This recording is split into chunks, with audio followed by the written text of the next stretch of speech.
trick shots all times. Now let's have a good, clean fight and good luck. Play limpia, buena suerte. Two words does he'll find himself sitting down. It's regarded as a given, Roy, that Julio Cesar Chavez would have trouble winning the fight from the outside. A lot of big fight assignments here in Texas, and some of them haven't gone all that well. Good quick right hook by Lee. Chavez lands the left upstairs. Work and do damage. Right and the left by Chavez. And that's where Lee has to get that head down. And goes back to working his jab. That's the first straight left hand up the middle Lee tries. Low activity round for Chavez. When he attacked, he did well, but most of the round has been fought at distance and controlled by Andy Lee's jab.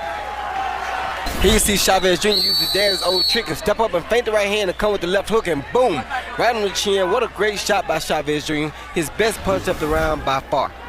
And one of only 2 punches. Get in and land his shots, but he has to get in and land his shots and stay there once he gets there. Right again, Chavez lands the left hook right on Andy Lee's chin. Here's a hole in Lee's defense. It should not be that easy. Good left hand by Chavez.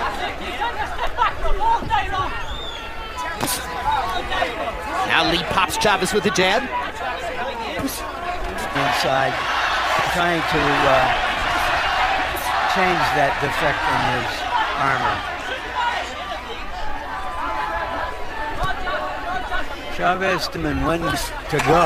Hard left hand by Lee, and another, and an uppercut. A rally by Lee.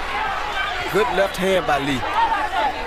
One punch was partially blocked, but the other couple landed forward. What you really like about Chavez, though, is that Lee's just landing his hardest shot, and now Chavez is coming to him with the hardest shots that he's been throwing tonight, especially to the body.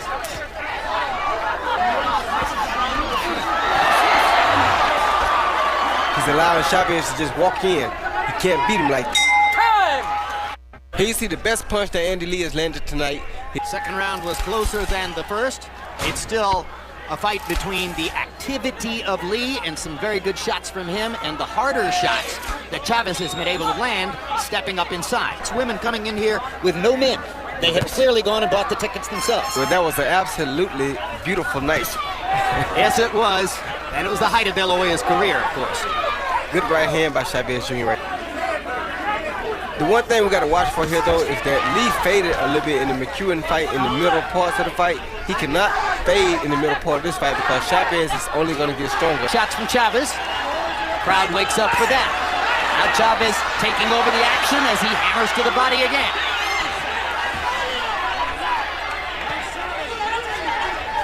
As he was early.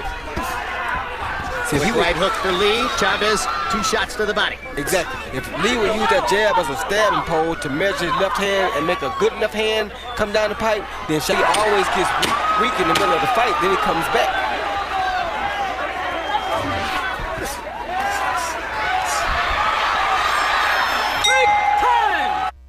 I agree with Emmanuel Stewart.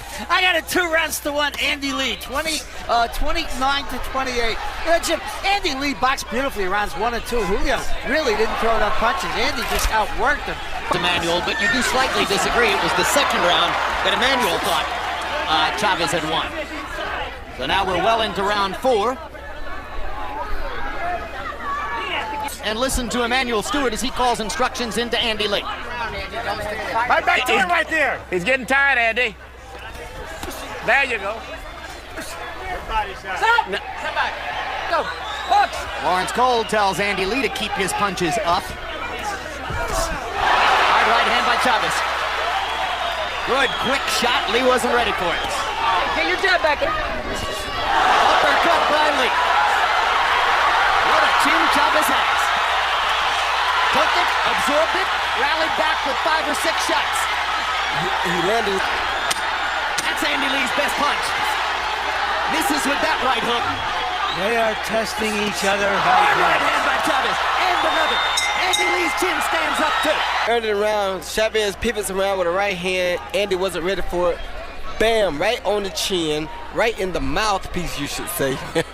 Then they come back and Chavez lands a left uppercut while Andy lands a right uppercut. You gotta go to the body a little bit more.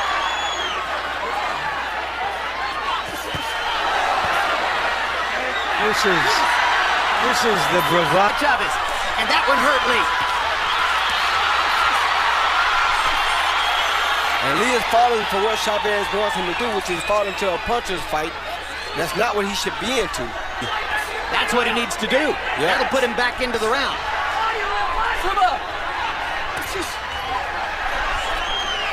And Lee lands on the hip, just as Chavez did a while ago. With Freddie Roach over the course of the last 2 years, has changed Julio Cesar Chavez Jr. There's a perfect counter right hand. It sure was. And 2 hard body shots. Lee's been hurt twice in this round. With Chavez. Who thought Lee was the bigger puncher? Because that's who was crazy. Well, it doesn't look that way tonight. I mean, it certainly looks as though Chavez's blows, taken individually, do more damage. But Andy Lee Hand, faking down with the right hand, come over the top with the left hook like he always does. And I'm sick of seeing him consistently land the same punch. But if you consistently get hit with that punch, it's going to hurt. And here you see him come out with the right uppercut to the head. What do you think that Emmanuel Stewart is saying when he says he's tired? Is he concerned about Lee being tired? Yes, he's trying to just give Lee extra confidence because not a lot of potassium in the system because you sweat it all out making a weight. So sometimes those cramps will occur. And he couldn't produce a specimen with a drug test before the fight.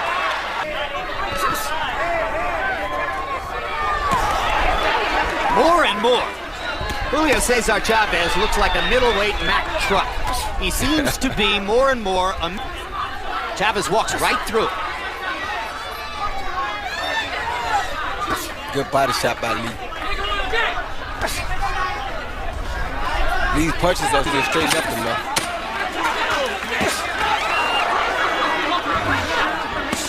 Hard right hand by Chavez, hard right hook by Lee. Body shots by Chavez to 6. Okay, Jim, I had it 58-56, 4 rounds to 2, Julio Cesar Chavez Jr. You know, Jim, what I judge, and I think it's the right way to judge, is who's doing more damage in a round. He gets inside, he hits him, he stabs his head back. Andy Lee looks like he's been in a war. Julio looked like he had a mark on him. 4-2 Chavez. I have it 3 each. As Chavez hammers his body and takes his power away. So big for a middleweight, Jim. This is what people don't understand. This is where that size differential comes into play at. When a guy's this big and Lead in on the day of the fight. Well, if he wanted to fight at light heavyweight.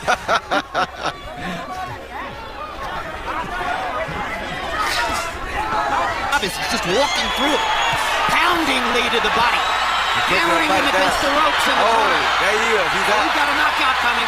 Lee's badly hurt. Lawrence Stoll's going to stop the fight. And the head, and all night long, he mixed brilliantly to the body and the head. I think sometimes he surprised Lee when he would come upstairs to lead in.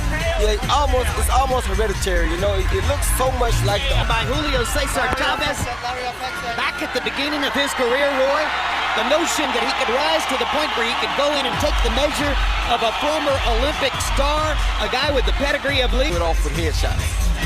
Vicious headshots.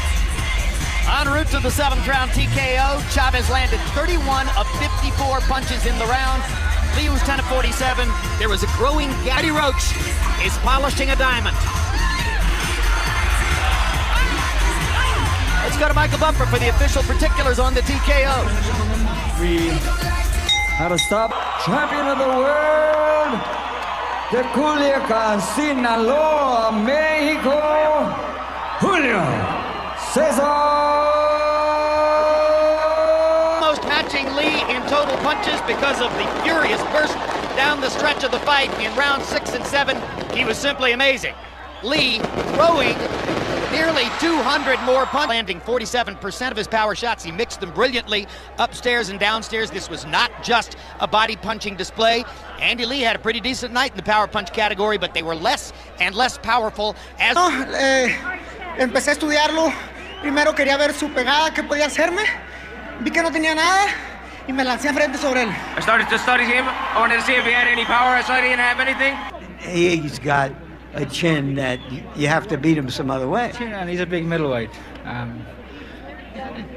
He's heavy, you know, and it's hard to move him with my shots.